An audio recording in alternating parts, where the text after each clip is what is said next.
நன்றாக விளங்குவதற்காக சொல்கிறேன். ஒரு முறை எனக்கு இந்த இடது கண்ணில் விழித்திரை விலகி கண் மருத்துவரை அணுகிறேன். அவர் சொன்னார், அறுவை சிகிச்சை செய்தால் கூட உங்களுக்கு அந்த கண் பார்வை திரும்புமா என்பது சந்தேகம். இருந்தாலும் நாங்கள் அறுவை சிகிச்சை செய்து பார்க்கிறோம், உறுதிமொழி கொடுக்க முடியாது என்று சொல்லிவிட்டார். அப்பொழுது நான் சொன்னேன், எனக்கு ஒரு கண் இருந்தாலே போதும், அதை வைத்துக்கொண்டு நான் படிப்பதோ எழுதுவதோ எல்லாம் பார்த்துக் கொள்வேன் என்று சொல்லிவிட்டு நான் சொன்னேன், நான் 2 கண்ணையும் மூடுவதற்கு முன் 2 கண்ணையும் மூடிவிடக்கூடாது என்று சொன்னேன். அதே ஆங்கிலத்திலும் அழகாக சொன்னேன், I should not loose my ice before I close my ice என்று சொன்னேன். ஆக எனக்கு எந்த ஒரு விஷயத்தையும் நான் அடிக்கடி சொல்வது போல் அழகாக சொல்ல வேண்டும். அந்த மொழியின் அழகு அதில் வெளிப்பட வேண்டும். மொழியின் நுட்பத்தை எல்லாம் அதில் கொண்டு வர வேண்டும். அப்படி எனக்கு அதில் கொஞ்சம் ஆற்றலும் உண்டு. இது தற்பெருமையாக அல்ல, ஆற்றலும் உண்டு. அப்படி நான் சொல்லியிருக்கிறேன். என்னை இப்பொழுது நான் இன்னொரு புத்தகம் எழுதி கொண்டிருக்கிறேன். அடுத்த வருடம் வெளியிடுவதாக உத்தேசம். ஏறக்குறைய இதே மாதிரி தான், ஒவ்வொரு விஷயத்தை பற்றியும் கருத்துக்கள். அதை தவிர அதில் யார் என்ன சொல்லப் போகிறேன் என்றால், பல உலகத்தில் மிக புகழ்பெற்ற பலர் இருக்கிறார்கள். அவர்களை பற்றி 2-3 வரிகளில் எழுத வச்சிருக்கிறேன். உதாரணமாக, நாட்டிய பேரொளி பத்மினி என்ற தலைப்பில் நாட்டியத்தில் முத்திரை பதிப்பது உண்டு, இவரோ நாட்டியத்திற்கே முத்திரை பதித்தவர் என்று எழுதியிருக்கிறேன். காரல் மார்க்ஸை பற்றி சொல்கிற பொழுது, வறுமையை போக்க வழியை சொன்னவன் வறுமையிலேயே வாழ்ந்து மடிந்தவன் என்று சொல்லியிருக்கிறேன். அது மாதிரி புத்தகம் எழுதியிருக்கிறேன். அது கருத்துக்கள், கவிதைகள், புதுக்கவி இது 2 எல்லாம் அடங்கியது அடுத்த தொகுப்பாக வெளிவர இருக்கிறது. நீங்க ஒரு எழுத்தாளருக்கு, ஒரு படைப்பாளிக்கு வாசிப்பு ரொம்ப அவசியம் அப்படின்னு சொல்றத கேட்டிருக்கோம். ஒரு தேடல் இருக்கணும். நீங்க பார்த்த வரைக்கும், நீங்க வியந்து பார்த்த ஆசிரியர், கவிஞர் அப்படின்னா? நான் வியந்து பார்த்த எழுத்தாளர் என்றால் காண்டேகரை தான் சொல்வேன். காண்டேகரை பெருமளவுக்கு என்னை கவர்ந்தார். தேடி தேடி பிடித்து படித்த நாட்கள் அவை. இதுல ஒரு குறிப்பிடத்தக்க செய்தி என்னவென்றால், ஒரு 60 வயதுக்கு மேற்பட்ட எந்த ஒரு எழுத்தூர் துறையோடு தொடர்புடைய யாரை நீங்கள் அணுகி கேட்டாலும் காண்டேகரை படித்தேன் என்று சொல்வார்கள். காண்டேகர், டாக்டர் மூவ, இவர்களையெல்லாம் இப்போ 60 வயதுக்கு மேற்பட்ட எல்லோருமே படித்திருப்பார்கள். படிக்காதவர்கள் இருக்க மாட்டார்கள். ஒரு முறை காண்டேகர் நாவலுக்கு அறிஞர் அண்ணாவிடம் முன்னுரை எழுத சொல்லி கேட்டார். அப்பொழுது அறிஞர் அண்ணா சொன்னார், தோட்டத்தில் மலர்ந்திருக்கும் மலர்களுக்கு வாசனை திரவியம் பூச வேண்டுமா என்று கேட்டார். அது மாதிரி காண்டேகர் எழுத்தலில் தர்க்க ரீதியான விவாதங்கள் அதில் நிறைய இருக்கும். காண்டேகருடைய நூல்களில் ஜெயகாந்தன் என்னை மறைக்க வைத்தார். அவருடைய அந்த சமூக கோணம், சமூக சிந்தனை, மனித உள்ளத்தின் உள்ளே ஊடுருவி சென்று அங்கே மறைந்து கிடக்கும், முடங்கி கிடக்கும் எண்ணங்களை எல்லாம் வெளிக்கொணர்ந்த மனிதர். அதே போல நான் பார்த்த சாரதியினுடைய பொன் விலங்கு என்கிற நாவல் என்னை மிகவும் கவர்ந்தது. அப்பொழுது அதில் வருகிற அந்த கதாநாயகனாக நான் இருப்பதாக என்னை ஒருவர் சொன்னார். அதே போலவே இருக்கிறீர்கள் என்று சொன்னார். எனக்கு அது மிகவும் பெருமை அளித்த விஷயம். என்றால் என் வாழ்க்கையில் முழுதும் நான் அறவழியில் தான் நின்று நடந்தவன். ஒழுக்கம், நேர்மை இவைகளெல்லாம் எனது 2 கண்களைப் போல. எனவே அதைகளை படிக்கும்பொழுது என்னை மேம்படுத்த செய்கிறது. ஒரு நல்ல எழுத்து என்பதனுடைய அடையாளமே அதை படித்த பிறகு நம்மை மேம்படுத்த வேண்டும். நம்மை ஒரு தவறான வழி கிட்டு சொல்கிற எழுத்தே அல்ல, என்னை சிந்திக்க வைக்க வேண்டும். ஒரு பேச்சாக இருந்தால் கூட, ஒருவர் பேசினால் கூட அந்த பேச்சை நம்மை சிந்திக்க வைக்க வேண்டும். ஒருவர் எழுதியை நாம் படித்தோம்னால் அந்த எழுத்தை நம்மை மேம்படுத்த வேண்டும். அத்தகைய எழுத்துக்கள் தான் உருவாக வேண்டும். சமூகத்தினுடைய மக்களிடையே பிணக்குகளை ஏற்படுத்துவோ, பிரிவுகளை ஏற்படுத்துவோ கூடிய எழுத்துக்களை நாம் எழுதவே கூடாது. மனிதர்களை ஒன்று சேர்க்கிற, பிரிந்து கிடைக்கிற மனிதர்களை ஒன்று சேர்க்கிற, ஜாதி மதத்தால் பிளவுபட்டு கிடைக்கிற மனிதர்களை பிழைக்கிற அந்த காரியத்தில் எழுத்தாளர்கள் ஈடுபட வேண்டும். ஒரு நல்ல புத்தகம் எதெல்லாம் உள்ளடக்கியதா இருக்கணும் சார்? நல்ல புத்தகம் என்பது முக்கியமாக அதை படித்து முடித்த பிறகு நம்மை சிந்திக்க வைக்க வேண்டும். அதுதான் நல்ல புத்தகங்களுடைய அடையாளம். அது நம்மை மேலும் மேலும் அந்த படித்த கருத்துக்களை, நம்மை இதில் சொல்லப்பட்ட கருத்துக்கள் எப்படி நம்மை ஈர்த்தன, அதை எப்படி அவர் சொன்னார், சொல்வதற்கு என்ன ஆதாயமாக அடிப்படையாக இருந்திருக்க வேண்டும் என்பதை எல்லாம் நாம் எண்ணி பார்த்து வியக்கிற வகையில் இருக்க வேண்டும். சமூகத்தின் அதான் ஏற்கனவே சொன்ன மாதிரி நம்மை ஒரு படி ஒரு கோடு நாம் ஏற்கனவே இருந்ததை விட இன்னும் ஒரு படி மேலே உயர்வதற்கு அது வழிவகுக்க வேண்டும். அதுதான் ஒரு நல்ல புத்தகத்தின் அடையாளம். கவிதையை பற்றி நீங்கள் கேட்டீர்கள். கவிதையிலே எனக்கு கவிஞர் கண்ணதாசனுடைய பாடல்கள் மிகவும் பிடிக்கும். அதிகம் அறியப்படாத ஒரு கவிஞர் இருந்தார், வல்லம் வெங்கடபதி என்று ஒரு நல்ல அழகான கவிதை எழுதக்கூடியவர். அவர் எழுதிய ஒரு 4 வரிகள் எனக்கு இன்னும் நினைவில் இருக்கிறது. நால்வர் சுமக்க சுமையாவேன், அந்நாளில் சுமைகள் வடிந்துவிடும், நால்வர் சுமக்க முடியாமல் தீ நாக்கில் இடுவார் முடிந்துவிடும் என்று எழுதியிருந்தார். அது மாதிரி, அதாவது ஒரு கவிதையில் சொல்லும் பொருளும் ஒன்றோடு ஒன்று பின்னி பிணிய வேண்டும். வெறும் சில இப்பொழுது கூட நீங்கள் பார்த்தீர்களானால் கரு வரு மறு வரு என்று பறிக்கிற மாதிரி எல்லாம் கவிதையாக அதில் அந்த சொற்களின் சேர்க்கையாக மட்டுமே அது இருக்கும், கருத்துக்களின் கோர்வையாக இருக்க வேண்டும். ஒரு கவிதை என்பது வெறும் சொற்களின் சேர்க்கையாக மட்டுமின்றி கருத்துக்களின் கோர்வையாக இருக்க வேண்டும், உணர்ச்சிகளின் வெளிப்பாடாக அமைய வேண்டும், எழுச்சி தரக்கூடியதாக அமைய வேண்டும். அதுதான் ஒரு நல்ல கவிதை. அதிலே கவிஞர் கண்ணதாசன் நேருவை பற்றி எழுதிய கவிதை மிகவும் புகழானது. அது சாவே உனக்கு சாவு வராதோ, சஞ்சலமே நீ ஒரு நாள் சஞ்சலம் அடையாயோ, தீய உனக்கு ஒரு நாள் தீமூட்டி பாரோமோ, தெய்வமே நீ ஒரு நாள் தேம்பி எழ மாட்டாயோ என்ற அந்த கவிதை எப்படி நம் நெஞ்சங்களை எல்லாம் உலுக்கியது. அதை போல் கவிதை எழுத வேண்டும். இன்னைக்கும் சிறுவர்கள் மத்தியில இந்த படிக்கணும், நிறைய விஷயங்களை தெரிஞ்சுக்கணும், என்ன அந்த மாரல் சயின்ஸ்ன்ற ஒரு விஷயமே புத்தகமா இருந்தது, இப்ப இல்லாம போச்சு.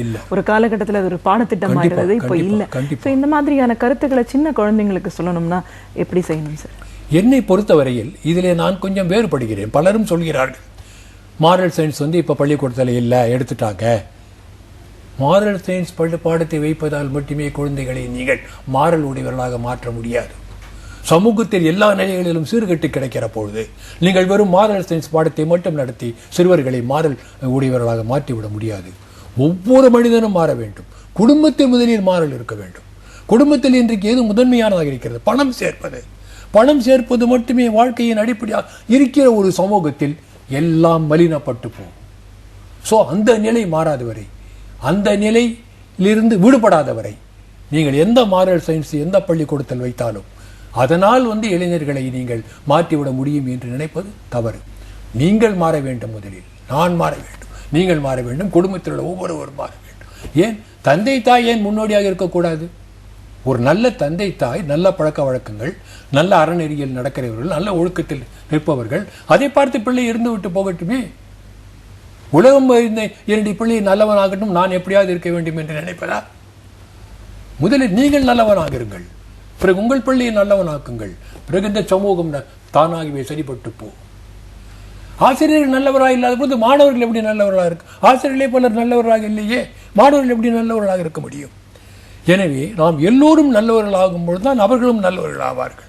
வெறும் மாரல் சயின்ஸ் கொடுப்பதால் அவர்கள் நல்லவர்களாகி விடுவார்கள் என்று நான் எண்ணவில்லை.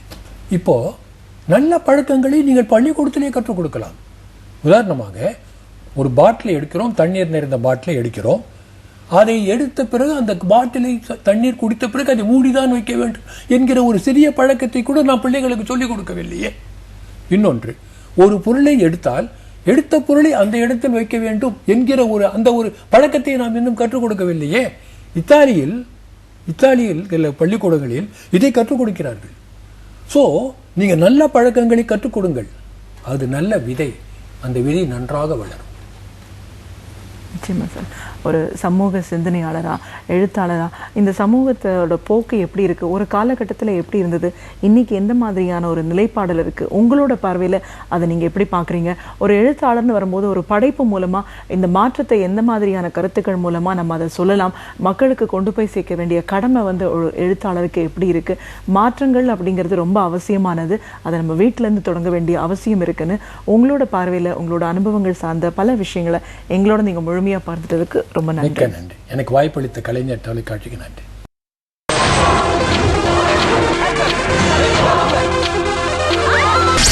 நமது கலைஞர் தொலைக்காட்சியில் நீ திருட்டு போலீஸ்னு சொல்லி சரண்டர் ஆயிரு, உன்னை தூக்கி செல்லுக்குள்ள போட்டுருவாங்க, மொத்த பணத்தையும் தோண்டி எடுத்து வந்து நாம பணம் வச்ச அடையாள கல்லு மாதிரி அங்க 100 இருக்கு. முத்தம் தாங்க உன்னால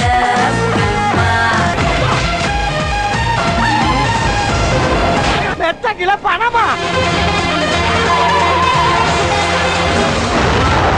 உன்னை ஒரு முறை பார்த்தால் இதயம் எங்குமே எங்குமே. நாளை மாலை 5 மணிக்கு சரண், காம்னா, கருணாஸ் நடித்த காசேதான் கடவுளடா திரைப்படம் நமது கலைஞர் தொலைக்காட்சியில் இணைந்து வழங்குவோர் mountain view, Indulekha Bhringa oil, pizza hut, Srikumaran Thanga Maaligai, thums up, Indulekha white soap மற்றும் மாசா. எப்போதும் மாம்பழ சீசன். முதல் முறையாக மாய்ஸ்சரைசிங் சில்க் எசன்ஸ் மற்றும் உலகின் மிகச்சிறந்த பெர்ஃபியூம்ஸ் ஒன்றாக புதிய லக்ஸில். இது உங்களுக்கு தரும் மனம் வீசும் மென்மையான சர்மம்.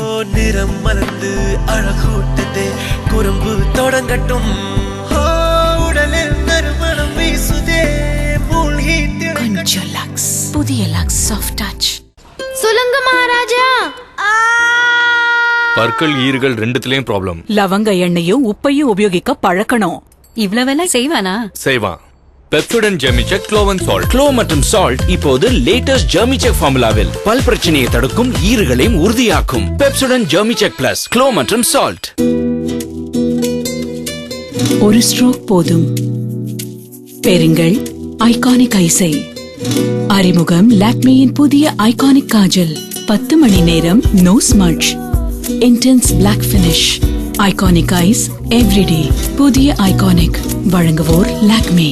மச்சான், இது ரொம்ப ரிஸ்கியா தோணுது இல்ல? அப்ப குறிஞ்சி பூக்காக 12 வருஷம் காத்திருப்பியா? இல்ல, இப்ப எங்க ரிஸ்க் எடுக்க போறியா? ரிஸ்க் எடுக்கலனா லைஃப்ல வரும் ரஸ் தாண்டா. அச்சமில்லை அச்சமில்லை அச்சம் என்பதில்லை.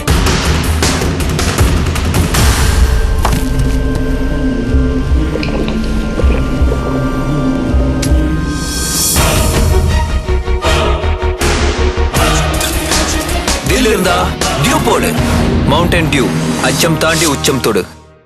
More glow, more compliments, more happiness, more for less. Dove multi-pack now at just ₹174.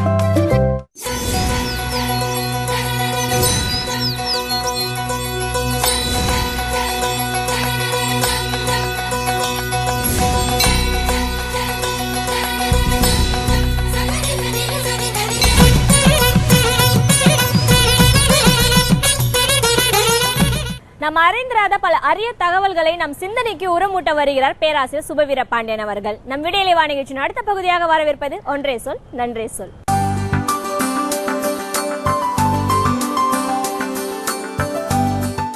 ஏறத்தாழ 20 ஆண்டுகளுக்கு முன்னால் வெளிவந்த ஒரு சிறுகதையை சின்னமனூர் சோமசுந்தரம் அவர்கள் நகல் எடுத்து எனக்கு அனுப்பியிருந்தார். கனையாழி இதழில் டிசம்பர் 96வது ஆண்டு அந்த சிறுகதை வெளிவந்திருக்கிறது. மாதவம் செய்திடல் என்று அந்த கதையினுடைய பெயர். ஷாராஜ் என்பவர் அந்த சிறுகதையை எழுதியிருக்கிறார். மாதவம் செய்திடல் என்கிற அந்த தலைப்பை பார்க்கிற போதே மங்கையராக பிறப்பதற்கே மண்ணில் மாதவம் செய்திடல் வேண்டுமம்மா என்னும் அந்த கவிதை வரிகள் நமக்கு நினைவுக்கு வருகின்றன. எனவே இது ஒரு பெண்ணை பற்றிய கதை என்று நமக்கு புரிகிறது. ஆனால் இந்த சமூகத்தால், ஆண் ஆதிக்கத்தால் ஏமாற்றப்படுகிற, கொஞ்சமும் நியாயமற்று வாழ்வு சீரழிக்கப்படுகிற ஒரு பெண்ணின் கதையாக அது இருக்கும் என்று தொடக்கத்தில் நமக்கு தெரியவில்லை. கிராமத்து மக்களினுடைய கதை என்று அதனை சொல்லலாம். கௌசல்யா என்கிற ஒரு பெண்ணினுடைய கதை. வயல்வெளிகளில் வேலை பார்த்து கொண்டிருக்கிற பெண். அவளும் அவள் தாயும் மட்டும்தான். அவளுடைய அம்மா ஒரு பெரிய 50 ஏக்கர் நிலம் வைத்திருக்கிற நாச்சிமுத்து கவுண்டரினுடைய ஒரு தோட்டத்தில் வேலை பார்த்து கொண்டிருக்கிறவர். எனவே அவருக்கு தினந்தோறும் வேலை உண்டு. ஆனால் கௌசல்யாவுக்கு அப்படி இல்லை. அன்றாடம் வேலை. இந்த நாள் ஒரு வயலில் வேலை இருக்கலாம், நாளைக்கு வேலை இருக்காது. இப்படி அவள் தோழிகளோடு வேலைக்கு போய் வருகிற போது பல நேரங்களில் நான் கலாவதியை பார்த்துவிட்டு வந்து விடுகிறேன் என்று தன் தோழிகளை விட்டு பிரிந்து செல்லுகிற நேரத்தில் அம்சவல்லி அக்காவுக்கு மட்டும்தான் அவள் எங்கே போகிறாள் என்று தெரியும். லேசாக சிரித்து கொள்வாள். மற்றவர்களுக்கு தெரியாது. அம்மா வேலை விட்டு வருவதற்குள் திரும்பவும் வீட்டுக்கு வந்துவிட வேண்டும். இவள் எங்கே போகிறாள் என்பதை தெரிந்து வைத்திருந்த அம்சவல்லி அக்காவும் அவளை திருத்துகிற அளவுக்கு திறன் உடையவளாக இல்லை. அது ஒரு வேடிக்கையான விளையாட்டு போக்காக சரி காதல் தானே என்று நினைக்கிற நினைப்பாக இருக்கிறது. அம்சவல்லிக்கு தெரியும் கௌசல்யா அந்த மச்சு வீட்டில் இருக்கிற சின்னராசை தான் பார்க்க போகிறாள். மச்சு வீட்டிலே போய் பார்த்து விட முடியாது. தொலைதூரத்து வயல்வெளிகளில் தோப்புகளில் அங்கே இருக்கிற அந்த மோட்டார் அறைகளிலே தான் அவர்கள் சந்திப்பு நிகழ்கிறது என்பதை அவள் சொல்ல இவள் அறிந்து கொள்ளுகிறாள். அது வெறும் சந்திப்பாக வெறும் காதலாக இருந்த நிலையை தாண்டி உடல் உறவுக்கான ஒரு எல்லையை தொட்டு விடுகிறது என்பதும் அம்சவல்லிக்கு புரிகிறது. சில மாதங்களில் இயல்பாக வர வேண்டிய மாத விலக்கு தள்ளி போகிற போது கௌசல்யாவினுடைய அம்மா சொல்லுகிறாள், அதெல்லாம் வயசில் கொஞ்சம் முன்ன பின்ன வரும், அதுக்கெல்லாம் ஒன்றும் பயப்படாத என்று சொல்லுகிற போது இந்த பெண்ணின் மீது அந்த தாய் வைத்திருக்கிற நம்பிக்கையின் வெளிப்பாடுகளாக அந்த சொற்கள் வருகின்றன. ஆனால் அந்த தாய்க்கு தெரியாது. அப்படி தள்ளி போனதும் பிறகு அது சரியானதும் பல மாதங்கள் நடந்தன. ஆனால் எல்லா மாதங்களும் அப்படியே நடக்கும் என்று சொல்ல முடியாது. ஒரு முறை அம்சவல்லி அக்கா 2 பெரிய பப்பாளி பழங்களை கொண்டு வந்து கொடுத்து இதை சாப்பிடு சரியாக போயிடும் என்று சொன்னதும் கூட கௌசல்யாவின் வாழ்வில் நடந்தது. ஆனால் இவற்றையெல்லாம் தாண்டி சில நாட்களுக்கு பிறகு அல்லது சில மாதங்களுக்கு பிறகு அவன் இவளை பார்ப்பதும் எதிரெதிராக பார்க்கிற போது கூட பார்க்காதது போல போய்விடுவதுமாக நிகழ்ச்சிகள் நடக்கிற போதுதான் இந்த பெண்ணுக்கு ஒரு அச்சம் வருகிறது. இவள் அவனை முழுமையாக நம்பியிருந்தாள். அதனாலே தான் தன்னை முழுமையாக அவனிடத்திலே கொடுத்தாள். தன்னை முழுமையாக கொடுத்து விட்டால் அவன் தனக்கு முழுமையாக கிடைத்து விடுவான் என்று அந்த ஏழை பெண் நம்பினாள். ஆனால் அவன் நல்லவன் இல்லை என்று இவளுக்கு புரியவில்லை. இப்போதெல்லாம் பார்த்தும் பார்க்காமல் அவன் போய்விடுகிறான். அவனோடு பேச வேண்டும், அவனிடத்திலே உறுதியாய் சொல்ல வேண்டும். எப்போதாவது நீ என்னை ஏமாற்றி விட்டால் இந்த பெண் உயிரோடு இருக்க மாட்டாள் என்பதை சொல்ல வேண்டும் என்று இவளுக்கு தோன்றுகிறது. அதற்கு ஒரு வாய்ப்பு கிடைக்கவில்லை. ஒரு நாள் மளிகை கடையில் நிற்கிற போது அவன் தனியாக மோட்டர் பைக்கில் வருகிறான். ஏனென்றால் அவன் தனியாக வருகிற நேரமே குறைவு. அவனுடைய நண்பன் நமசிவாயம் என்று இன்னொருவனோடு தான் வருவான். அந்த நமசிவாயத்தை பார்த்தாலே இவளுக்கு பிடிக்காது. தாடியும் கையில் எப்போதும் பீடியுமாக அந்த பயலோட சகவாசத்தை நீ ஒழிக்க மாட்டியா என்று அவனை சொல்லி எப்படியாவது பிரித்து விட வேண்டும் என்று இவள் நினைத்து கொண்டிருக்கிறாள். ஆனால் அவன் எப்போதும் கூடவே இருப்பான். இன்றைக்கு இல்லை. இதுதான் சரியான சந்தர்ப்பம் என்று போகிற போக்கில் அவன் காதில் விழுகிற மாதிரி, என்ன ஆளையே காங்கலை என்று இந்த பெண் சொல்ல, இல்லை கொஞ்சம் வேலையாக போச்சு, நாளைக்கு சாயந்தரம் மோட்டர் ரூமுக்கு வா என்று சொல்லிவிட்டு அவன் போய்விடுகிறான். அந்த மோட்டார் ரூம் என்பது அவர்கள் வழக்கமாக சந்தித்து கொள்ளுகிற இடம். குழந்தைவேல் கவுண்டரினுடைய பல ஏக்கர் நில அந்த வயல் வரப்பு எல்லாம் சரியாக பராமரிப்பு இல்லாமல், அவருடைய பிள்ளைகளும் பார்த்து கொள்ளாமல் அது மேட்டாங்குப்ப நிலமாக ஆகிவிட்டது என்று சொல்லுகிற மாதிரி எந்த விளைச்சலும் இல்லாத நிலம். அங்கே இருந்த மோட்டரும் இப்போது அந்த இடத்தில் இல்லை. ஆனால் மோட்டார் அறை மட்டும் இருக்கிறது. அது இவர்களுக்கு பயன்படுகிறது. அதுதான் இவர்கள் சந்திக்கிற இடம். எனவே இன்றைக்கு அவள் அங்கே புறப்பட்டு போகிறாள். அப்போது அம்சவல்லி சொல்கிறாள், ஜாக்கிரதையாயிருப்பா என்று சொல்லிவிடுகிறாள். இவள் போகிற போதே அவனை நினைத்து கொண்டு இன்றைக்கு வருவானோ மாட்டானோ, ஏமாற்றி விடுவானோ என்கிற அச்சத்தோடு தான் அந்த இடம் நோக்கி போகிறாள். அது ஊரை விட்டே தொலைவில் தள்ளி போக வேண்டும். ஆள் நடமாட்டமே இல்லாத இடம். சுற்றுமுற்றும் பார்க்கிறாள், யாரும் இல்லை. தொலை தூரத்தில் சில பேர் வேலை செய்து கொண்டிருக்கிறார்கள். அவள் அந்த மோட்டார் ரூமை நெருங்குகிற போது அவளுக்கு அளப்பரிய மகிழ்ச்சி. அங்கே அவன் வந்து காத்து கொண்டிருக்கிறான். அடடா, சொன்ன மாதிரி வந்து விட்டானே என்று நினைத்து கொண்டு போகிற வேளையிலே பறவைகளெல்லாம் பறந்து போகின்றன. அவளுக்கு தோன்றுகிறது, நாம் கிளியாய் பறவையாய் பிறந்திருக்கக்கூடாதா? நானும் சின்னராசம் இப்படி பிறந்திருந்தால் எங்களுக்கென்று ஒரு கூடு, எங்களுக்கென்று ஒரு குடும்பம் இருக்கும். எல்லாவற்றையும் விட்டு பறந்து போயிருப்போம். இப்படி அழகான பறவையாய் கூட வேண்டாம், 2 காக்காய்களாகவாவது பிறந்திருக்கக்கூடாதா? வேண்டாம், சின்னராசு அதை ஒத்துக்கொள்ள மாட்டான் காக்காயாய் பிறப்பதற்கு என்று நினைத்து கொண்டு அவளை மீறி சிரித்து கொண்டே போகிற போது, என்ன வரும்போதே சிரிப்பு பொத்துக்கிட்டு வருது என்று அவன் கேட்கிறான். அந்த சிரிப்பு என்ன என்று அவள் சொல்ல, அது 2 பேரின் சிரிப்பாக மாற, 2 பேரும் ஒருவரை ஒருவர் கொஞ்சி விளையாடி அது எல்லையை மீறி கொண்டிருக்கிற நேரத்தில் ஏதோ ஆள் நடமாட்டம் கேட்கிறது. திடீரென்று திரும்பி பார்த்தால், யாராது என்று ஒரு சத்தம். இவன் எழுந்து நிற்கிறான். அவள் பதுங்கி நிற்கிறாள். ஓங்கி இவன் கன்னத்திலே ஒரு அறை விழுகிறது. சட்டென்று திரும்பி பார்க்கிறாள். அவனுடைய நண்பர்கள்தான் அந்த நமசிவாயமும், இன்னொருவன் கிருஷ்ணசாமி என்று பெயர், கிட்னா என்று அழைப்பார்கள். 2 பேரும் பலார் பலார் என்று அவன் கன்னத்தில் அறைகிறார்கள். என்னடா அடுத்தவன் காட்டில் இதென்னடா வேலை என்று கேட்கிறார்கள். இந்த இடத்த விட்டு போ, திரும்பி பார்க்காம போ, இல்லை வீட்டில் சொல்லிடுவோம் என்று மிரட்டுகிறார்கள். என்ன நண்பர்கள் இப்படி இருக்கிறார்களே என்று அவள் நினைக்கிறாள். அவன் தலை மறைந்த அடுத்த நிமிடம் இவர்கள் 2 பேரும் அந்த பெண்ணிடத்திலே தகாத முறையிலே நடந்து கொண்டு 2 பேரும் அந்த பாலியல் வன்முறைக்கு அந்த பெண்ணை உள்ளாக்கி சீரடித்து அந்த இடத்தை விட்டு அனுப்புகிறார்கள். அழுது கொண்டே வருகிறாள். வீட்டுக்கு போவதா இல்லையா என்கிற குழப்பம். ஒரு பாலத்தின் மேலே உட்கார்ந்திருக்கிற போது பாலத்துக்கு கீழே சிரிப்பும் பேச்சுமாய் சத்தங்கள் கேட்கின்றன. கூர்ந்து கவனிக்கிறாள். ஒன்று அந்த நமச்சிவாயத்தின் குரல், இன்னொன்று சிரிப்பு கிட்னாவாக இருக்கலாம். 3வது ஒரு குரல் கேட்கிறதே, அது யார் என்றால் அழுது கொண்டு போவது போல போனானே அதே சின்னராசினுடைய குரல்தான்.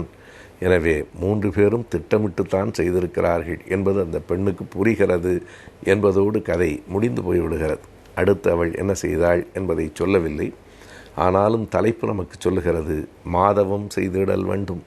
மங்கையராக பிறப்பதற்கே மாதவம் செய்திடல் வேண்டும் என்று சொன்ன நாட்டில் இப்படித்தானா இன்னமும் நிகழ்வுகள் தொடர்கின்றன என்று அந்த கதை கேட்கிறது. ஒருவேளை மேட்டுக்குடி மங்கையராக பிறப்பதற்கு மாதவம் செய்திடல் வேண்டுமோ என்னவோ. உழைக்கும் வீட்டில், ஏழை வீட்டில், ஒடுக்கப்பட்ட சாதி மக்களின் வீட்டில் மங்கையராக பிறப்பதற்கு மாதவம் எதுவும் தேவையில்லை. கொடுமைதான் இந்த நாட்டில் நிகழ்கிறது என்பதை அந்த கதை 20 ஆண்டுகளுக்கு முன்னால் சொல்கிறது. இன்றும் நாட்டில் அதுதான் நடக்கிறது. நமது கலைஞர் தொலைக்காட்சியில் மெரினா பீச்சில் நடந்த காத்துல கலந்த மூச்சில் கவுந்துட்ட மாப்பிள்ள. இதில் பல்வேறு சம்பவங்கள், பல்வேறு கதாபாத்திரங்கள். அது சொன்ன போனால் தமிழ் சினிமாவில் இது வரைக்கும் இப்படி ஒரு கதாபாத்திரம் விஜய் சேதுபதியுடைய கதாபாத்திரம் சொல்லப்படவே இல்லை. எனக்கு தெரிஞ்ச பிசிக்கல் ஸ்ட்ரென்த்தோட ஒரு காப், ஒரு போலீஸ்மேனோட மென்டல் ஸ்ட்ரென்த்தை தான் போர்ட்ரே பண்ணியிருக்கோம். இயக்குனர் SP ஜனநாதன், நடிகர்கள் விஜய் சேதுபதி, ஷாம் மற்றும் திரைப்பட குழுவினர் பங்கு பெற்ற புறம்போக்கு என்கிற பொது உடைமை திரைப்படத்தின் சிறப்பு நிகழ்ச்சி. நம்ம எல்லாருமே வாழ்க்கையில் ஒரு கற்பனை இருக்கும்ல, திடீர்னு ஒரு 10 பேர் வந்து நான் இப்படி அடிப்பேன். சின்ன வயசுல ஒரு கணக்கு இருக்கும், நான் திடீர்னு சூப்பர்மேன் ஆகிட்டா எப்படி பறப்பேன், இல்லை ஸ்பைடர்மேன் ஆகிட்டா எப்படி. இது சின்ன வயசுல சில கனவுகள் இருக்கும். பட் ஒரு ஹேங்மேனா அவனுடைய மனநிலையா என்ன இருக்கும்? வரும் ஞாயிறு பிற்பகல் 3:30க்கு காண தவறாதீர்கள்.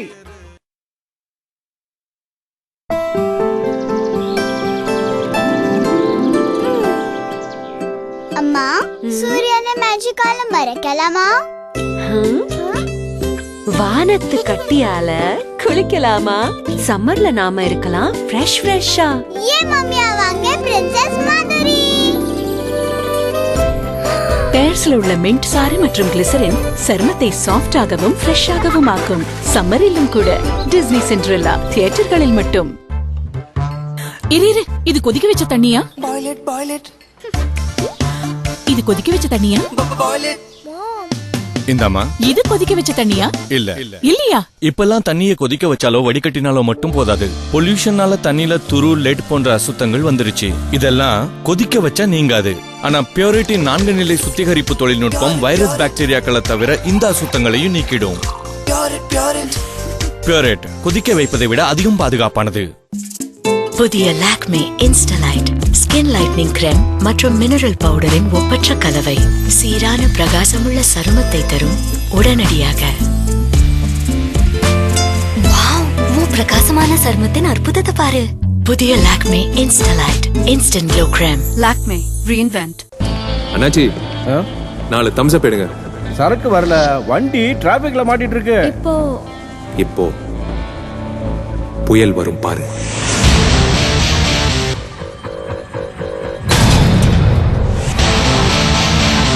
லிஃப்ட் வேணுமா?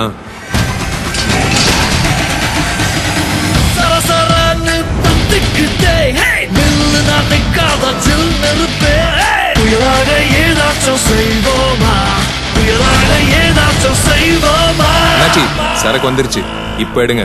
என் தம்ஸ் அப். எல்லாருக்குள்ளேயும் புயல் இருக்கும், அதை நாம தான் திறந்து காட்டணும்.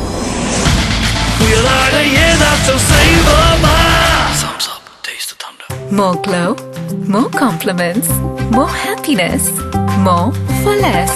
Dove multi-pack now at just ₹174.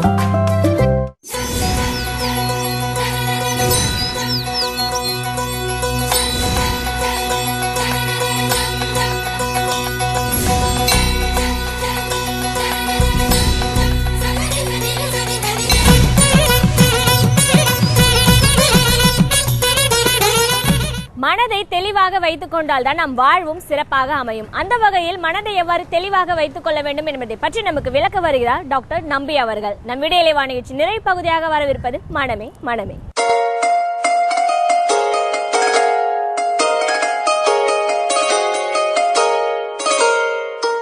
விடியலே வா தொடரிலே மனமே மனமே நிகழ்ச்சியிலே இன்றைக்கு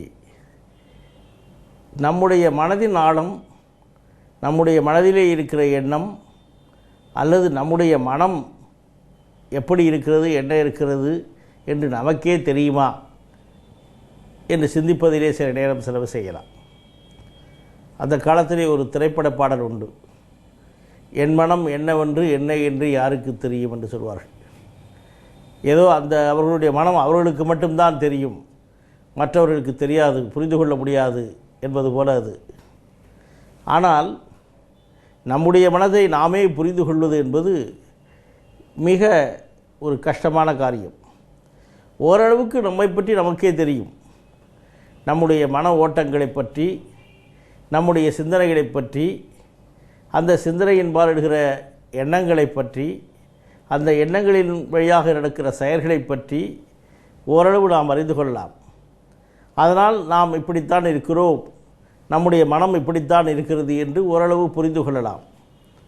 ஆனால் மனதை புரிந்து கொள்வது அவ்வளவு எளிதல்ல. காரணம், மனதை ஒரு கடலுக்கு ஒப்பிடலாம், அதிலும் ஆழ்கடலுக்கு ஒப்பிடலாம். ஆழ்கடல் என்பது நடுக்கடலிலே ஒரு 100 அடி 200 அடி 300 அடி ஆழத்திலே இருக்கிற கடல். வெளியிலே பார்த்தால் அமைதியாக ரொம்ப சீராக ஓடிக்கொண்டிருக்கும். கடலிலே பார்த்தீர்களால் கடல் ஓரத்திலே தான் அலைகள் வந்து ஆர்ப்பரிக்கும். ஆழ்கடலிலே அலைகள் என்பது இருக்காது, ரொம்ப சத்தமில்லாமல் அமைதியாக இருந்து கொண்டிருக்கும். அந்த ஆழ்கடலிலே வெளியாக பார்த்தால் அந்த தண்ணீரின் நிறம் தெரியும். சற்று கூர்ந்து கவனித்தால் உள்ளே போடுகின்ற மீன்கள் போன்ற உயிரினங்கள் தெரியும். ஆனால் அந்த ஆழ்கடலிலே அடியிலே பொய்ந்திருக்கிற அத்தனை உயிரினங்களும் வேறு மற்ற பல விஷயங்களும் நமக்கு தெரியுமா என்றால் அது தெரியாது. அதே போல ஏன் மனதை கடலுக்கு ஒப்பிடலாம் என்றால், பெரும்பாலும் மனம் அல்லது கடல் அமைதியாகவே தான் இருக்கிறது, ஒரே சீராக இருக்கிறது. வெளியிலே கரையோரத்திலே ஆர்ப்பரிப்பு இருந்தாலும், அலைகள் வந்து மோதிக்கொண்டிருந்தாலும், ஆழ்கடல் என்பது அமைதியாகவே இருக்கிறது. ஆனால் திடீரென்று ஏற்படுகிற கடலிலே ஏற்படுகிற கொந்தளிப்பு அல்லது கடலிலே ஏற்படுகிற ஒரு பேரலைகள் அல்லது சுனாமி எப்படி அந்த கடலை உருட்டி புரட்டி எடுக்கிறதோ, அதை போல மனமும் திடீரென்று ஏற்படுகிற பிரச்சனைகளினால் கொந்தளிப்படைகிறது, கோபமடைகிறது, தன்னுடைய செயலிழந்து நிதானமிழந்து செயல்படுகிறது. ஆக மனதையும் கடலையும் உருவகப்படுத்தி செல்வது மிக பொருத்தமானதாக இருக்கும். ஆக எப்படி ஆழ்கடலின் ஆழத்தை நாம் உணர முடியாதோ, ஆழ்கடலின் ஆழத்திலே இருக்கிற என் தன்மைகளை நாம் புரிந்து கொள்ள முடியாதோ, அதை போலவே தான் மனதினுடைய ஆழ் நிலையையும் நாம் புரிந்து கொள்ளுதல் மிக கஷ்டமான ஒரு காரியம். மேலோட்டமாக நாம் புரிந்து கொள்ளலாம். ஏனென்றால் மனம் என்பது ஏதோ மேலே தெரிகிற ஒன்று மட்டுமல்ல. இவன் நல்ல செயலை செய்கிறான், நல்ல காரியங்களை செய்கிறான், நல்லதையே பேசுகிறான், நல்லதையே நினைக்கிறான், ஆக மனம் நன்றாக இருக்கிறது, அமைதியாக இருக்கிறது என்று அர்த்தம் கிடையாது. சில நேரத்திலே இந்த பாடலிலே வருகிற மாதிரி உள்ளுக்குள்ளே இருக்கிற கொந்தளிப்பு, அமைதியின்மை அவனுக்குத்தான் தெரியும். ஆனால் அதையும் மீறி உள்ளே ஆழ்மனதிலே இருக்கிற எண்ணங்கள், அந்த ஆழ்மனதிலே இருக்கிற வேறுபட்ட உணர்ச்சிகள் அல்லது கொந்தளிப்புகள் அல்லது வேறுபல குணங்கள் அந்த மனிதனுக்கே தெரியாத ஒரு நிலையிலே தான் இருக்கிறது. அதனால்தான் அந்த மனிதன் தன் நிலை மறந்து அல்லது மனநலம் பாதிக்கப்படும் பொழுது